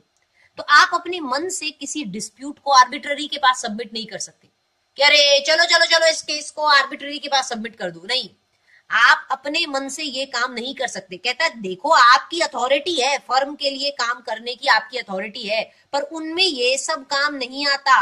आप कोई इमूवेबल प्रॉपर्टी को खरीद लिया, ट्रांसफर कर दिया, बैंक अकाउंट खोल लिया फर्म का अपने नाम पे, या कोई सूट को विड्रॉ कर लिया, लाइबिलिटी एक्सेप्ट कर ली, कॉम्प्रोमाइज कर दिया कोई क्लेम, या कोई केस को आर्बिट्ररी के पास सबमिट कर दिया, ये सब काम करने की तुम्हारी अथॉरिटी नहीं है, ये तुम नहीं कर सकते हो। इम्प्लाइड अथॉरिटी में ये सब नहीं आता है, ठीक है? Okay okay, all right. और एक और चीज यहाँ पे साथ में बोली गई है, क्या? Implied authority of partners can be restricted. देखो आपने पढ़ा ना, इम्प्लाइड अथॉरिटी मतलब जिसको कहने की जरूरत ना हो, ये काम करने का हक है मेरा। इम्प्लाइड अथॉरिटी मतलब जिसको कहने की जरूरत ना हो, जो हक है मेरा। जैसे पार्टनर का हक है कि वो फर्म के लिए काम करे, to participate in the business of the firm, ये पार्टनर का हक है। इम्प्लाइड अथॉरिटी क्या होती है पार्टनर की? To participate in the business of the firm, firm के लिए काम करना हक है मेरा। पर कहता है कभी कभी इस हक को रेस्ट्रिक्ट किया जा सकता है। इम्प्लाइड अथॉरिटी जो होती है ना पार्टनर्स की, उसे रेस्ट्रिक्ट किया जाता है बाय एन अग्रीमेंट। जैसे मान लो 4 पार्टनर्स है, ए बी सी डी, चारों पार्टनर्स क्रेडिट पे माल खरीद सकते हैं क्या? चारों पार्टनर्स जाके क्रेडिट पे परचेज कर सकते हैं क्या? ये उनका हक है। मतलब पार्टनर्स का हक है कि वो फर्म के लिए काम करे, चारों जाके क्रेडिट पे माल खरीद सकते हैं। पर आपने क्या किया? डी की इम्प्लाइड अथॉरिटी को, क्रेडिट पे माल खरीदने की जो अथॉरिटी है, उसे रेस्ट्रिक्ट कर दिया। आप कैसे कर सकते हो restrict? By an agreement, agreement द्वारा, अग्रीमेंट में लिखकर आप पार्टनर्स की इम्प्लाइड अथॉरिटी को रेस्ट्रिक्ट कर सकते हो, अग्रीमेंट में लिखकर कि ये डी जो है वो क्रेडिट पे माल नहीं खरीद सकता। मान लो आप नहीं चाहते कि डी क्रेडिट पे माल खरीदे, तो इसकी इम्प्लाइड अथॉरिटी आप रेस्ट्रिक्ट कर सकते हो, अग्रीमेंट में लिखकर रेस्ट्रिक्ट कर सकते हो। और ये रेस्ट्रिक्शन थर्ड पार्टी के अगेंस्ट इफेक्टिव कब होगा? जब थर्ड पार्टी को इस रेस्ट्रिक्शन के बारे में पता हो, if third party knows of the restriction, या फिर थर्ड पार्टी को यही नहीं पता कि वो पार्टनर के साथ डील कर रहे हैं। मतलब देखो मैं आपको एक एग्जांपल देती हूँ।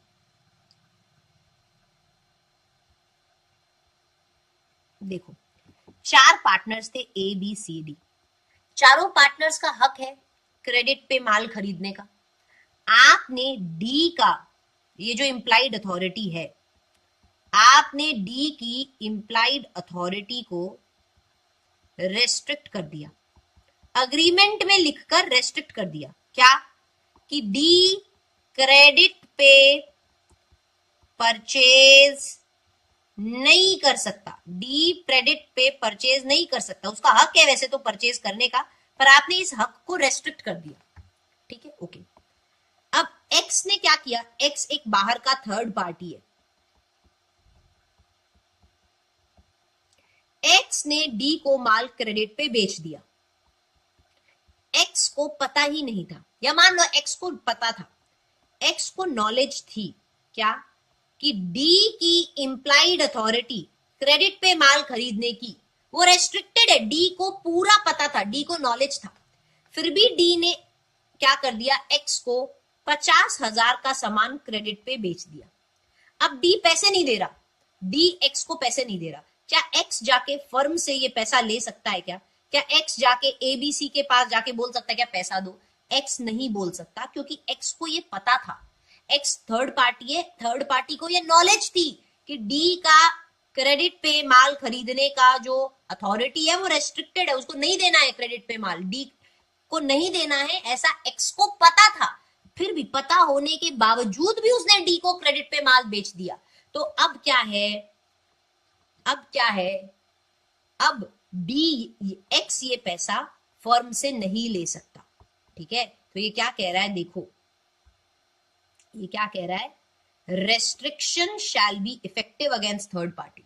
ये रेस्ट्रिक्शन इफेक्टिव कब होगा थर्ड पार्टी पे? जब थर्ड पार्टी को इस रेस्ट्रिक्शन के बारे में पता हो। मतलब थर्ड पार्टी फर्म से जाके अब पैसा डिमांड नहीं कर सकती, एक्स जाके फर्म से पैसा नहीं मांग सकता। क्यों? क्योंकि एक्स को इस रेस्ट्रिक्शन के बारे में, इंप्लाइड अथॉरिटी के रेस्ट्रिक्शन के बारे में पता था, फिर भी माल बेचा। तो कहता है ये रेस्ट्रिक्शन इफेक्टिव कब होगा अगेंस्ट थर्ड पार्टी? जब थर्ड पार्टी को इस रेस्ट्रिक्शन के बारे में नॉलेज हो, या थर्ड पार्टी को यही नहीं पता कि वो पार्टनर से डील कर रहा है, कि पार्टनर है, उसको यही नहीं पता था डी पार्टनर है, does not know if partner is to be the partner. Okay, understood everybody? समझा? तो कहता है इंप्लाइड अथॉरिटी को रेस्ट्रिक्ट किया जा सकता है, और ये रेस्ट्रिक्शन इफेक्टिव कब होगा? जब थर्ड पार्टी को नॉलेज हो। मैडम अगर नॉलेज नहीं हो तो एक्स को पता ही नहीं था कि डी का इंप्लाइड अथॉरिटी रेस्ट्रिक्टेड, एक्स को पता ही नहीं था, तो एक्स जाके फर्म से पैसा ले सकता है।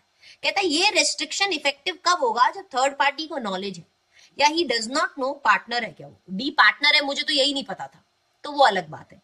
This is your section number 20, जो बात करता है इंप्लाइड अथॉरिटी को क्या रेस्ट्रिक्ट किया जा सकता है, क्या किया जा सकता है अग्रीमेंट द्वारा। और ये रेस्ट्रिक्शन दूसरों पे इफेक्टिव जब होगा, जब दूसरों को पता हो इस रेस्ट्रिक्शन के बारे में, या उन्हें यही नहीं पता कि पार्टनर पार्टनर है, डी पार्टनर है, मुझे तो यही नहीं पता था। That is your section number 20। Okay, and section number 21 अब ये क्या कह रहा है? पार्टनर अगर कोई काम करे इमरजेंसी सिचुएशन में, फर्म को नुकसान से बचाने के लिए, to protect the firm from losses, as any human of ordinary prudence would do, सही दिमाग से सोचने वाला हर आदमी यही काम करता, आपने वही काम किया है। तो ऐसे एक्ट्स फर्म को बाइंड करते हैं। मतलब मान लो फर्म को बचाने के लिए लॉस से मैंने इमरजेंसी सिचुएशन में कोई कदम उठाए, तो फर्म ये बोल सकती है क्या, अरे हमें मतलब नहीं है, पार्टनर ने गलत काम किया है? नहीं, ऐसे एक्ट्स फर्म को बाइंड करेंगे, मतलब फर्म लायबल रहेगी ये सब कामों के लिए। फर्म अपना पल्ला नहीं झाड़ सकती, फर्म ये नहीं कह सकती हमें पता नहीं है, पार्टनर वगैरह ने किया है, हमें नहीं पता है। नहीं, अरे इमरजेंसी सिचुएशन में पार्टनर ने आपको लॉस से बचाने के लिए कुछ काम किया है। अगर कोई भी ऑर्डिनरी प्रूडेंस का आदमी होता, मतलब कोई भी दूसरा सही दिमाग से सोचने वाला आदमी भी यही करता, तो ऐसे काम फर्म को बाइंड करेंगे, ऐसे काम के लिए फर्म लायबल रहेगी। That is section 21। चलो आपको इसका एक क्वेश्चन दिखाते हैं, इधर आओ।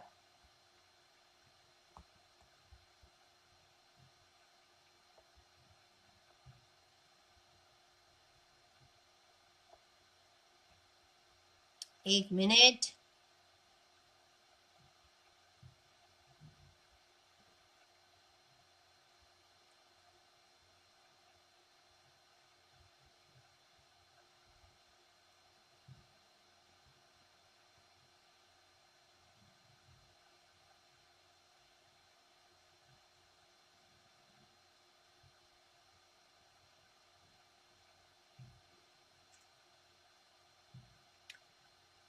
ओके रुको, इस पे कोई सवाल होगा तो मैं आपसे एक सवाल डिस्कस करती हूँ।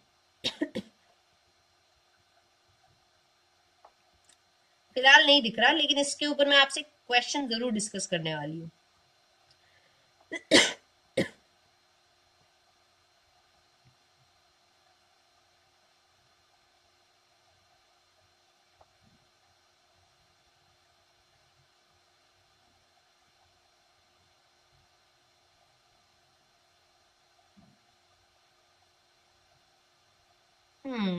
ओके अभी नहीं है, लेकिन I discuss this question with you all, ठीक है? ओके तो ये क्या कहता है बेटा, अगर इमरजेंसी सिचुएशन में पार्टनर कोई ऐसा काम करे फर्म को नुकसान से बचाने के लिए, as any human of ordinary prudence, कोई भी सही दिमाग से सोचने वाला आदमी अगर यही करता तो ये काम फर्म को बाइंड करते हैं, मतलब फर्म अपना पल्ला नहीं झाड़ सकती, firm is liable for the act, firm liable है। फर्म ऐसे नहीं बोल सकती अरे पार्टनर से जाके मांगो पैसा, हमको कोई मतलब नहीं है, हमने हमारे अथॉरिटी से ये काम नहीं किया गया, नहीं, ये काम के लिए फर्म लाइबल रहेगी। This is your section number 21। Okay and section number 22 बेटा, ओके कहते हैं देखो, partners act shall bind the firm. Partner अगर कोई भी काम करता है अपने अगर अथॉरिटी में रह के करता है, फर्म के नाम पे करता है, with an intention to bind the firm करता है, तो उस काम के लिए फर्म लाइबल है। कहता है अगर कोई भी पार्टनर, मान लो पार्टनर है एक्स, पार्टनर अगर अपनी अथॉरिटी में रह के काम करता है, फर्म का जो नॉर्मल धंधा है वही काम कर रहा है, कोई हटके कोई अलग काम नहीं कर रहा, इन दी ऑर्डिनरी कोर्स ऑफ बिजनेस काम कर रहा है, अपने अथॉरिटी में रह के काम कर रहा है, काम कर रहा है, फर्म के नाम पे काम कर रहा है, विद एन इंटेंशन, इस इंटेंशन से कर रहा है कि वो फर्म को बाइंड करेगा, तो उस काम के लिए फर्म लाइबल रहेगी। अगर कोई भी फर्म ऐसे नहीं कह सकती अरे हमें मतलब नहीं है पार्टनर ने किया होगा, नहीं, अगर उसने काम ऑर्डिनरी कोर्स ऑफ बिजनेस में किया है, अगर उसने काम अपनी अथॉरिटी में रह के किया है, उसने काम फर्म के नाम पे किया है, with an intention to bind the firm, firm को बाइंड करने के इंटेंशन से ही उसने काम किया है, तो ऐसे काम के लिए क्या है, partners act shall bind the firm, ऐसे काम के लिए फर्म क्या है बेटा, लाइबल रहती है। सारे बच्चे समझ गए? तो ये क्या बोल रहा है, section number 22, such acts shall bind the firm. चलो अगर ट्राई करते हैं, 1 मिनट रुको गया,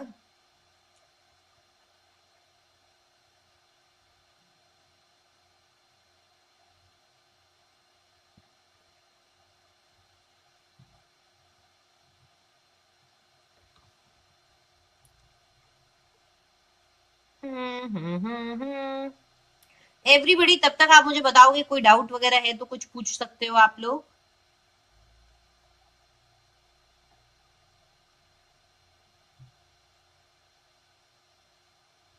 चलो एक इम्प्लाइड अथॉरिटी पे सवाल देखते हैं। एवरीबडी, आपने क्वेश्चन अभी मेरे साथ पढ़ा था, देखो, what do you mean by implied authority of partners. पहला सवाल यहां पे पूछा है, इम्प्लाइड अथॉरिटी का मतलब क्या होता है। इम्प्लाइड अथॉरिटी मतलब authority of partners to act for the business of the firm, firm के धंधे के लिए काम करना, यही पार्टनर्स की इम्प्लाइड अथॉरिटी है ना, जो बोलने की जरूरत नहीं है। Point out the extent of partners implied authority in case of emergency referring to the provisions of Indian Partnership Act। अब कुछ कुछ चीजें implied authority में नहीं आती, वो भी आपको यहाँ पे बतानी पड़ेगी कि क्या क्या चीजें implied authority में नहीं आती, और emergency situation का क्या बात होता है। देखो, अच्छा 1 मिनट, ये सारा पूरा देखो पॉइंट लिखा हुआ है, ये जो आपको मैंने बताया था, क्या क्या चीजें इम्प्लाइड अथॉरिटी में नहीं आती। Implied authority does not empower, implied authority में ये सब चीजें नहीं आती जो आपने अभी मेरे साथ पढ़ी, ठीक है।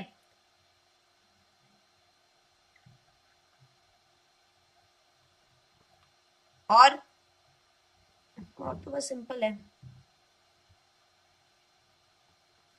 पार्टनर अगर बेटा कोई भी काम करता है, पार्टनर के काम के लिए फर्म लायबल हो जाती है क्या? हाँ। कब? अगर आपने ऑर्डिनरी कोर्स ऑफ बिजनेस में काम किया है, अथॉरिटी में रह के काम किया है, फर्म के नाम पे काम किया है with intention to bind the firm, तो फिर फर्म भी लायबल है। और एक इमरजेंसी सिचुएशन, सेक्शन 21, अगर इमरजेंसी सिचुएशन में फर्म को नुकसान से बचाने के लिए कोई भी दूसरा आदमी भी यही काम करता, तो ऐसा act will also bind the firm. ठीक है, section 21, section 22, very simple. Okay okay. अच्छा, आज का लास्ट सेक्शन अपने करते हैं, नोटिस को दे दिया, को दे दिया तो इट विल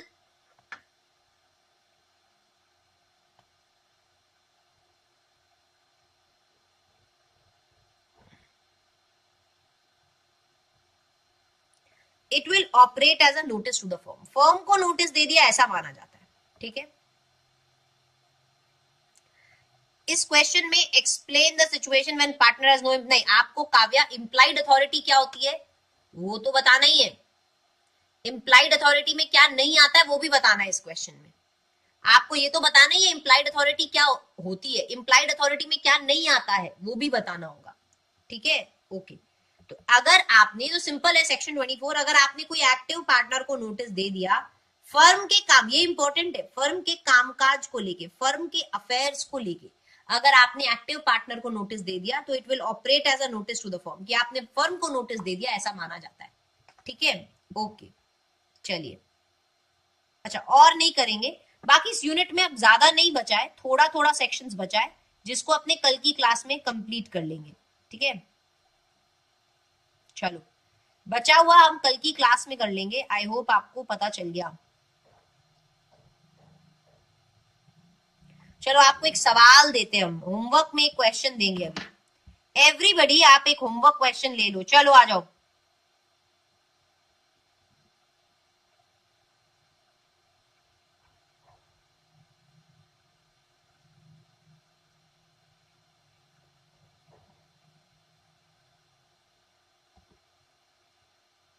होमवर्क में क्या देंगे आज आपको, रुको मैम, एग्जाम्पल भी एग्जाम में लिख सकते हैं, नहीं बेटा टू द पॉइंट आंसर लिखना है। एग्जाम्पल तो मैं आपको समझाने के लिए दे रही हूं।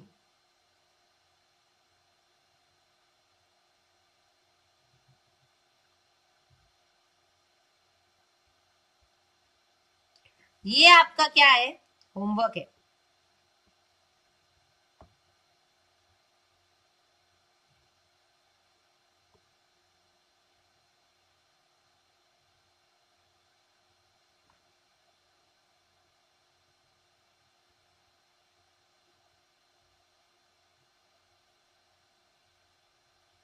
चलो, दिस इज योर होमवर्क।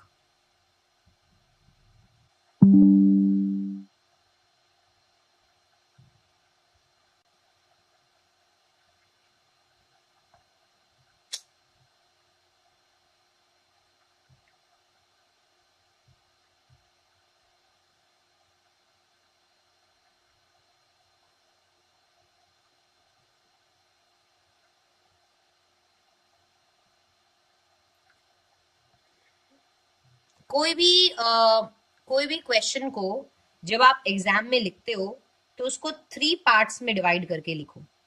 पहले लिखो प्रोविजन, फिर लिखो फैक्ट्स ऑफ द केस, और फिर आप एनालिसिस लिखो। तो एग्जाम में कभी भी कोई क्वेश्चन आ जाए तो इन 3 पार्ट्स में डिवाइड करके आपको आंसर लिखना है। जो भी रेलेवेंट प्रोविजन है पहले उसे मेंशन कर दो, फिर क्वेश्चन से देख के फैक्ट लिख दो, और लास्ट में आपको जो भी कंक्लूजन लग रहा है वो आप एनालिसिस में डाल दो कि मिस्टर ए ने ठीक किया कि नहीं। तो हमेशा 3 पार्ट में आंसर को डिवाइड करके लिखना है। ठीक है, चलिए तो आपका होमवर्क है वो आप अटेम्प्ट करेंगे। मिलते हैं अपने कल की क्लास में। Okay, see you, bye bye.